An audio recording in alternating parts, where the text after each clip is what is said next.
మీకు పరపతి సౌకర్యాల కోసం మంత్రి గారి ఆదేశాలకు అనుగుణంగా మీకు అందుబాటులో బ్రాంచ్లు ఉండాలని పాలేరు నియోజకవర్గం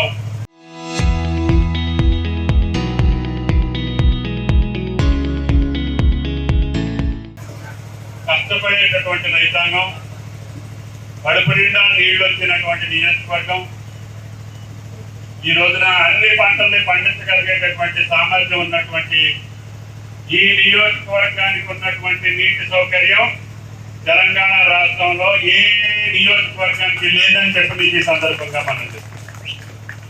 ఆనాడు పెద్దలు నిజాం గారు నిర్మించినటువంటి పాలేరుతో పాటు తర్వాత కాంగ్రెస్ ప్రభుత్వం నిర్మించినటువంటి నాగార్జున సాగర్ జలాలతో పాటు మనం నిర్మించుకున్నటువంటి భక్త రామదాస్ తోటి పాటు మళ్ళీ రేవంత్ రెడ్డి గారి ప్రభుత్వ కాలంలో గోదావరి జలాలతోటి పాలేరు నియోజకవర్గం పునీతం అవుతుందని చెప్పి కూడా మీకు ఈ సందర్భంగా మనం చెప్తున్నాం. కాబట్టి ఆ గోదావరి జలాలు రావాలంటే నదులు దాటుకొని కొండలు తొలుసుకొని కొండల లోపల్లో నుంచి సొరంగాల ద్వారా మీ పాలేరుకి రావాలి. అందుకని ఈ ప్రభుత్వం గత ప్రభుత్వం సొరంగాల మాదిరిగా వెళ్ళాలా, కాలువల ద్వారా వెళ్ళాలా అనేది కూడా నిర్ణయించకుండా కేవలం వాళ్ళకి కావలసినటువంటి మోటార్లు, పంపులు, పైపుల వరకే పనిచేసుకొని మిగతా పని అంతా కూడా ఈ ప్రభుత్వం మీద భారం వేసింది. అయినా సరే మేమందరం అడిగిన మీదట ముఖ్యమంత్రి గారు దీనికి మళ్ళీ 4,900 కోట్లు పాలేరు రిజర్వాయర్కి నీళ్లు రావాలంటే జోలూరుపాడు దగ్గర నుంచి కొండల్ని తోలుసుకొని మీ పాలేరుకి రావాలి. దాన్ని కూడా త్వరలోనే పనులు ప్రారంభిస్తాం. మొన్ననే యాతారగుట్ట సొక్కుపల్లి టన్నెలు పూర్తయింది. తప్పకుండా జోలూరుపాడు టన్నెలు కూడా 1 సంవత్సర కాలంలోనే పూర్తి చేసి పాలేరు రిజర్వాయర్కి గోదావరి జలాలు వచ్చేదానికి రెవెన్యూ మంత్రి గారితో సహా మేమందరం కష్టపడి పనిచేస్తామని చెప్పి కూడా ఈ సందర్భంగా పనిచేస్తాం. కాబట్టి దయచేసి ఈనాడు ఎవరైతే రైతుల్ని హింసిస్తున్నారో, బాధపెడుతున్నారో, కష్టపెడుతున్నారో ఆ ప్రభుత్వాలే, ఆ పార్టీలే ఈనాడు రేవంత్ రెడ్డి గారిని విమర్శించే స్థాయికి వచ్చారు.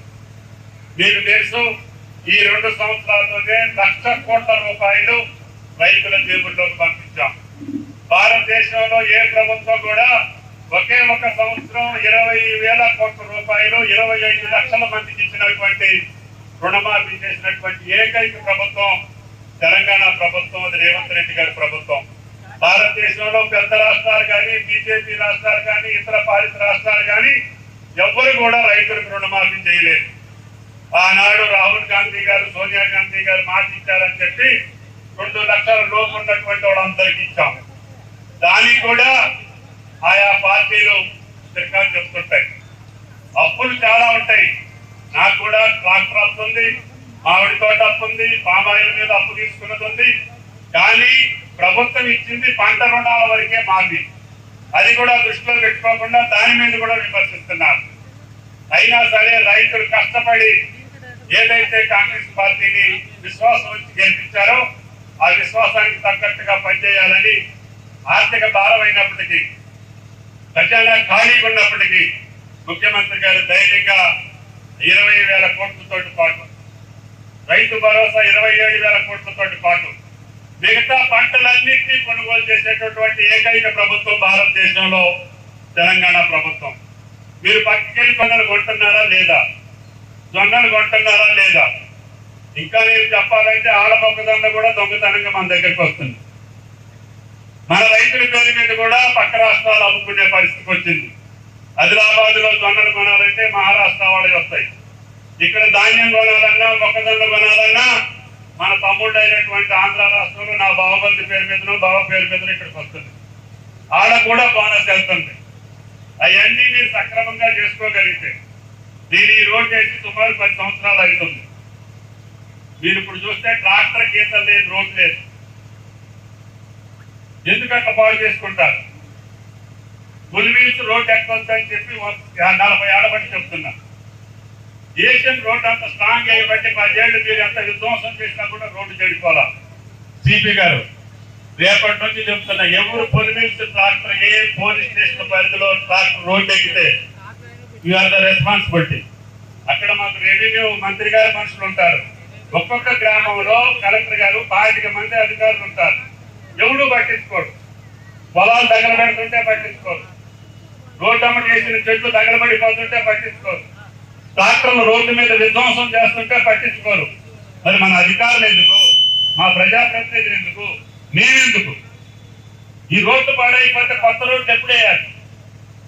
వేసినటువంటి చెడిపోతా ఉంటే రెన్యువల్ చేసుకుంటూ ఎప్పుడు పూర్తవుతాయి? అయినా సరే పాలేరులో తండాకి 4 గుడిసెలున్నా కూడా తాళ రోడ్డు వేసి పెట్టాం. దారి లేని గ్రామాలన్నింటినీ కూడా దారిలో తీసుకొచ్చాం. మీ పాలేరుకి చేసినంత సేవ ఈ తెలంగాణ రాష్ట్రంలో ఎవరికి చేయలే. నేను 40 ఏళ్ళు ఉన్నటువంటి సబ్సిడీ కూడా జరగల. 30 ఏళ్ళు అక్కడ 3 ఏళ్లకే మీకు అన్ని సమస్యల పరిష్కారం అయింది. అందుకని మీ ముఖంలో చిరునవ్వు చూసిన తర్వాతనే మా ఓటు అయిందని చెప్తాం. దానికోసం రెడ్డి గారిని మీరు గెలిపించారు. ఈనాడు రాష్ట్ర వ్యాప్తంగా ప్రతి పెద్ద గ్రామంలో ప్రతి మండల హెడ్ క్వార్టర్ లో ఈ కోఆపరేటివ్ బ్యాంకులు ఏర్పాటు చేసుకొని ఏదైతే కార్పొరేట్ బ్యాంకులు ఏదైతే జాతీయ బ్యాంకులు ఉన్నాయో జాతీయ బ్యాంకుల్ని మరిపించే విధంగా ఒక్క రైతులకే కాకుండా అన్ని సెక్టార్ లో ఈనాడు కోఆపరేటివ్ డిసిసిబి బ్యాంకులు అద్భుతంగా పనిచేస్తున్నాయి. ఈ అద్భుతంగా పనిచేయడానికి కారణం శ్రద్ధతో ఆనాటి మన ఉమ్మడి ఆంధ్రప్రదేశ్ లో ప్రభుత్వం ఉండేది. తర్వాత వచ్చిన మిత్రులు కానీ మిగతా వాళ్ళు కానీ డెఫినెట్ గా ఈ కోఆపరేటివ్ సెక్టర్ ని స్ట్రెంథెన్ చేసే దాంట్లో సహకరించబట్టే ఈ బ్యాంకింగ్ వ్యవస్థ ఈనాడు చాలా బాగుంది. మనస్ఫూర్తిగా మరొక్కసారి ఈ కోఆపరేటివ్ బ్యాంక్ ని ఈ నియోజకవర్గంలో ఈ రోజు 2వ బ్రాంచ్ ఇది. ఈ 2 బ్రాంచ్లు ఓపెన్ చేసినందుకు ఆ శాఖ మంత్రివర్యులు గారిని స్థానిక శాసనసభ్యుడిగా మనస్ఫూర్తిగా వారిని అభినందిస్తూ మీ అందరి దగ్గర సెలవు తీసుకుంటాం.